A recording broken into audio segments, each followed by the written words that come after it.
What's up, everybody? My name is Jazmine Gomez. My pronouns are she, her, hers. I'm a fourth year here at San Jose State with a major in biology and a minor in Chicano Studies. And it's also my last semester, so I'll be graduating.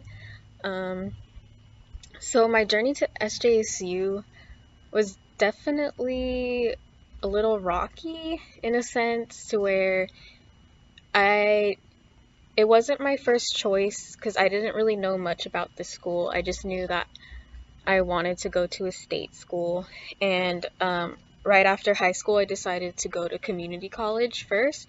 So I left my hometown in the Central Valley and I went to San Diego to go to community college there in the hopes to go to San Diego State.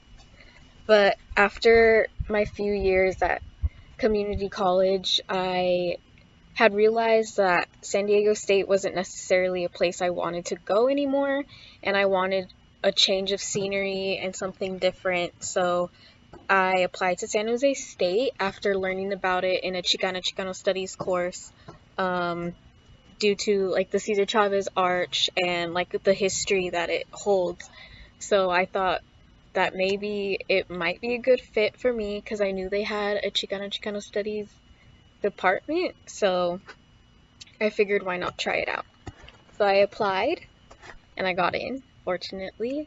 So that's how I ended up at San Jose State, and I'm glad that I chose to go to San Jose State because it's definitely not what I thought it was going to be for myself. I thought I was gonna be there for only 2 years, like most transfer students are, but due to my own personal stuff as well as like school with biology and like all of that, that's not necessarily the path it was. So like the path was not straight line as a lot of people think college is going to be, and I thought I wasn't going to be okay with that, but I am so glad that I did stay the amount of time that I did because I got to make so many more connections than I would have, because my first 2 years were kind of like I laid low. It's pretty quiet. I wasn't as involved.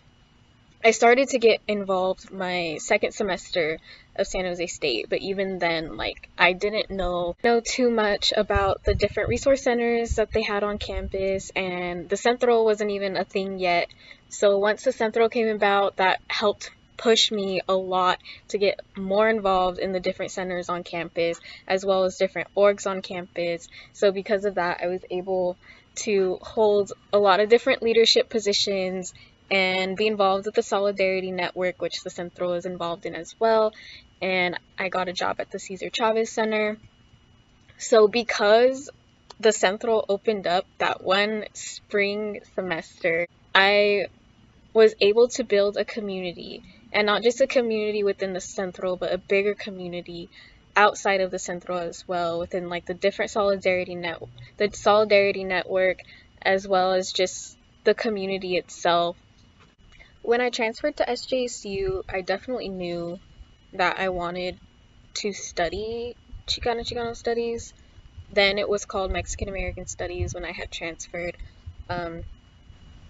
I knew I wanted to study that because as a multi-generational Mexican American, I definitely wanted to have an outlet to be able to learn more about my culture, or just to learn more about my community in general, and how could I utilize that to find myself or shape my own voice. And without that, I wouldn't have known how much I would have loved social sciences or social justice or just being an activist within the community, and how to be a leader as well. So because of Chicano Studies, that's how I got involved with Adelante, which was prior to the Centro coming about. So then that's how I found out about the Centro, because fortunately I was there when there was like a transition from Adelante to the Centro, and like being able to put this center